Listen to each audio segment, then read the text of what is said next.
રાજકોટ ગ્રામ્ય એલસીબીએ દૂધના ટેન્કરમાં ભેળસેળ કરતા 6 ઇસમોને પકડી પાડ્યા।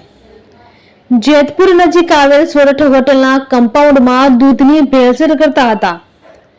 માહી ડેરીના દૂધના ટેન્કરમાંથી દૂધની ચોરી કરી ભેળસેળ કરતા પકડાયા। ફૂડ એન્ડ ડ્રગ્સ વિભાગના અધિકારીઓને સ્થળ પર બોલાવી પરીક્ષણ કરી ગુનો રજીસ્ટર કરાવ્યો।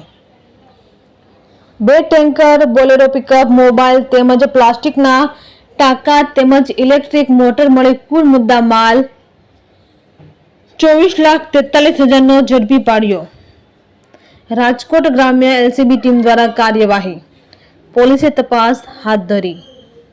રિપોર્ટર આશિષ પાટડિયા, જેતપુર।